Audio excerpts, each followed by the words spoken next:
2/3 лета позади, так что скоро мы с вами, видимо, начнем обсуждать осенние наступления. Уж таковы традиции. Привет всем, с вами снова Руслан Левиев, это очередная сводка с войны.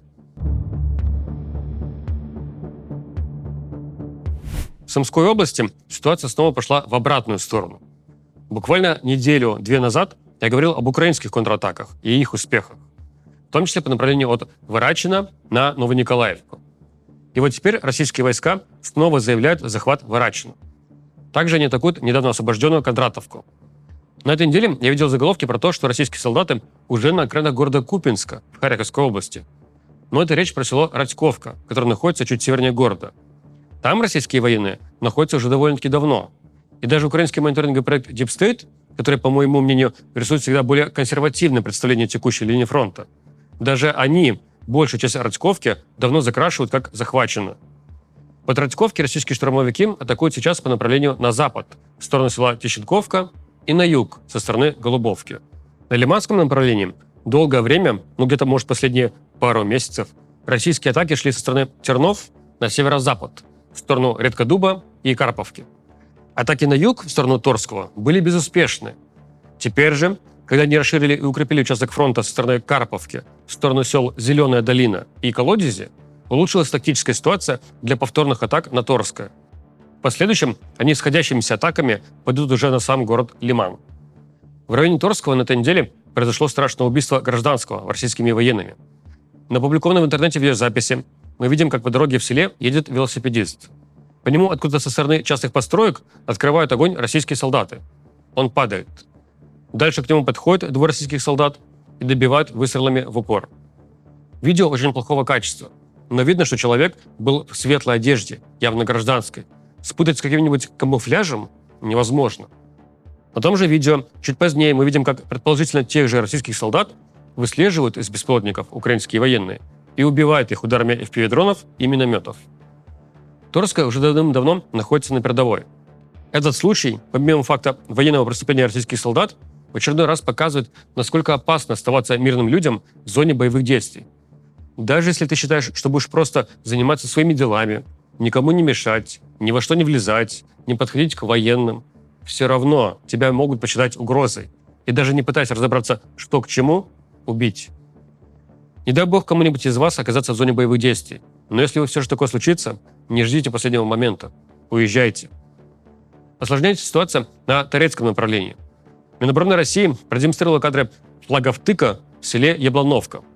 Большая часть села Александра Калинова, находящегося южнее, также захвачена. Так что можно сказать, что западная сторона Клебан-Быкского водохранилища перекрыта. С восточной стороны водохранилища российские военные уже не раз пытались продвинуться на север от Торецка. А на этой неделе на участке чуть восточнее Торецка они добрались от Делеевки до Белой горы. В селе Белая гора также был продемонстрирован флагов ТЫК. И хотя Белая гора находится не то чтобы на берегу водохранилища, тем не менее, это позволяет российским войскам лучше контролировать пути снабжения и логистики украинских войск с восточной стороны водохранилища. И в связи с этой развивающейся ситуацией меня на нашей еженедельной трансляции CIT спрашивали, будет ли котел под водохранилищем, то есть полное окружение. И вот тут я повторю ту мысль, которую озвучил на трансляции. Это пока что не более чем моя теория, моя личная теория. Я предполагаю, что в этой войне больше не будет привычных нам с вами окружений и котлов. То есть что-то типа Дебальцевского котла, когда мы видим полное окружение с последующей массовой сдачей в плен или попыткой колонн техники и солдат прорваться из окружения. Вот такого больше не будет. С российской стороны атаки теперь ведутся в основном пехотой, причем малыми группами, по 2, 3, 5 солдат. Даже из беспилотников такие группы сложнее заметить, чем движущиеся танки. С украинской же стороны есть серьезный дефицит личного состава и сильно растянутая линия фронта. Вот эти российский фактор отсутствия бронетехники и украинский фактор дефицита людей вместе создают ситуацию, когда солдаты могут проходить сквозь позиции друг друга. То есть линия фронта настолько разреженная в плане людей, что контролировать проход сил противника становится намного сложнее. Они могут банально проскочить, даже незамеченными. Вспомните, как я 2 недели назад рассказывал вам, что даже Z-блогеры говорят об окружении российских морпехов в Кондратовке на Сумском направлении. С тех пор Кондратовку уже освободили. А окруженные морпехи, они испарились, что ли? Вы скажете, понятно, что они были убиты в бою. Окей. А где хоть какие-то кадры зачистки Кондратовки, ближнего боя? Похожая ситуация была с районом Великой Новоселки, когда долгое время украинский мониторинговый проект Deep State прессовал то, что выглядело как полное окружение украинских сил в районе села Равнополь. И я во всех комментариях говорил, что нет, бред какой-то. И так держалось 1,5 месяца. А потом они написали, что да, украинские силы были в окружении, но вот смогли покинуть его с небольшими потерями. Признаки этого эффекта, фактора того, что линия фронта теперь как сито, проявляются не только в таких окружениях. Мы регулярно сталкиваемся с тем, что появляются кадры, на которых отдельные российские солдаты находятся в 3-5 километрах от линии фронта в украинском тылу. И мы каждый раз удивляемся, что за фигня такая происходит? Почему люди так спокойно шастают у вас в ближних тылах? По той же причине вы в последние недели могли часто встречать упоминания диверсионных групп. То есть отдельные российские солдаты проникли куда-то в украинские тылы и сейчас их выискивают. Тут речь, конечно же, не про каких-то элитных спецназовцев-диверсантов. И я не думаю, что они проникают с целью диверсионных акций. Диверсионными группами украинская сторона их называет только потому, что они каким-то образом смогли проскользнуть мимо украинских позиций в тыл. Мне кажется, что на самом деле это обычные штурмовики, у которых задача идти вперед, пока идется, и закрепляться в первых частных домах, постройках, блиндажах, удерживать дальше позиции и стреляя во всех вокруг. И происходит это потому, что линия фронта становится разреженной, как сито. Вот на неделе много обсуждали диверсионную группу в Покровске. Эта самая группа проникла в сам город Покровск, засела среди построек, и когда по дороге поехала машина с украинскими военными, они открыли по ней огонь. Очень похожее видение текущей ситуации по фронту дает и уже упомянутый мной проект Deep State. Они написали, что вот есть куча точек, где фиксируется присутствие врага уже в тылу. Но они не торопятся вносить соответствующие изменения в карту. Потому что такие точки, по их словам, быстро выявляются и уничтожаются. Хотя при этом они тоже отмечают катастрофический дефицит людей в обороне. Повторюсь, что сейчас это просто мое личное мнение, моя теория. Внутри команды CIT мы продолжаем дискутировать по этому поводу. И не все согласны с моим видением текущей ситуации и тем, как это влияет на ход войны. То есть про дефицит людей в ВСУ, конечно, все согласны. Но вот про фактор фронта как сито, что будет постоянно вот так вот проскальзывать, чтобы не было потом проявлений последствий окружений, вот по этому поводу мы еще спорим. И чтобы в следующий раз было проще делать отсылку к этой теории, я, наверное, буду называть это фактор Алаудинова. Для тех, кто не улавливает отсылку, напомню, что в феврале, во время боев за Курскую область, командир спецназа Ахмат Алаудинов сказал, что мы вот выставили оборонительные позиции, держали участок, а украинцы нас перехитрили и просто обошли наши позиции. Если бы в этой ситуации у российской армии не было бы проблем с бронетехникой, то последствия могли бы быть намного более серьезными. А так, даже в условиях фактора Алаудинова, я не считаю, что у российской стороны есть возможность как-то реализовать свое преимущество в живой силе. То есть, да, район Клебано-Быкского водохранилища захватят. До Константиновки дойдут. Бои за Покровск будут.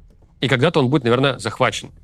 Но вот реализовать преимущество так, чтобы это кардинальным образом поменяло ход войны и привело к победе, вот такой возможности у России нету. Главная причина – острый дефицит бронетехники. Возвращаясь к тому, с чего я начал, я не ожидаю какого-то котла под Клебано-Быкским водохранилищем. Хотя это, конечно, вовсе не говорит, что к ситуации надо относиться как-то беспечно.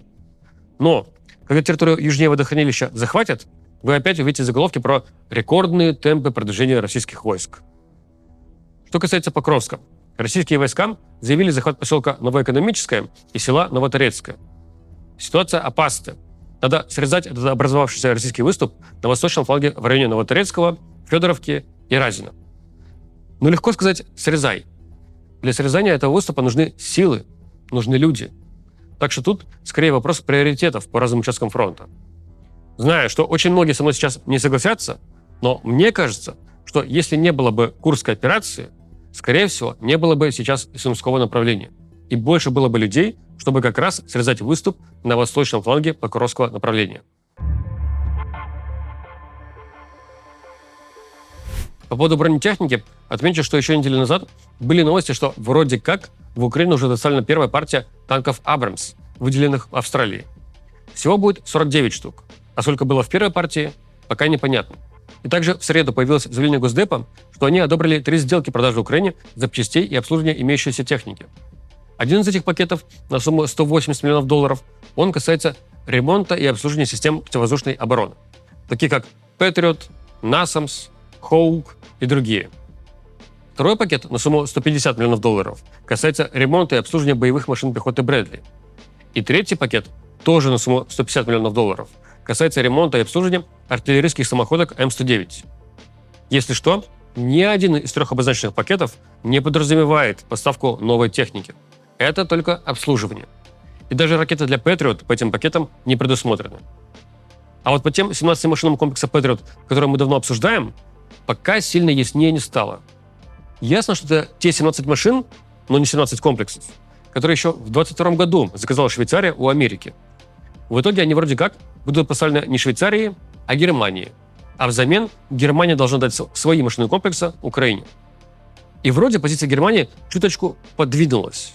То есть, если раньше министр обороны Германии Борис Писторис говорил, что мы ничего дать не можем, мы уже все отдали, то теперь говорит, что мы готовы отдать сейчас комплекс Patriot Украине, если Америка даст гарантии, что поставит нам новый в течение 6-8 месяцев.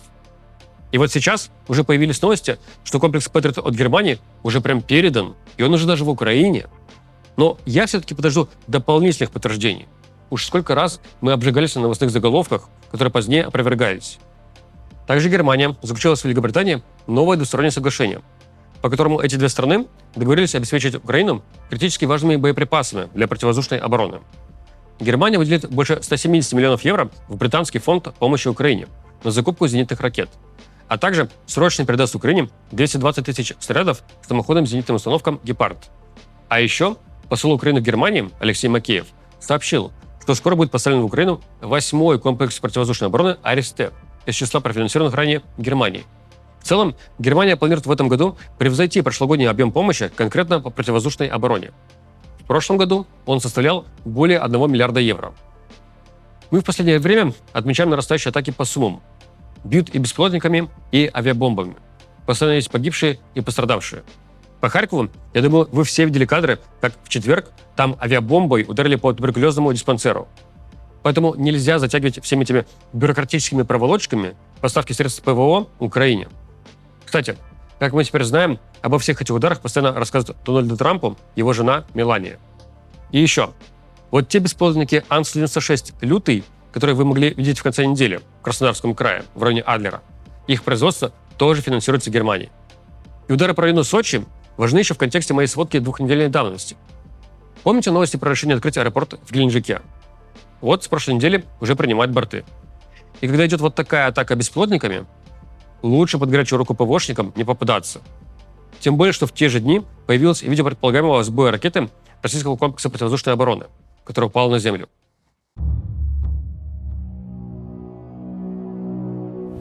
Одна из новостей, которая взбудоражила умы, это законопроект о бесконечном призыве.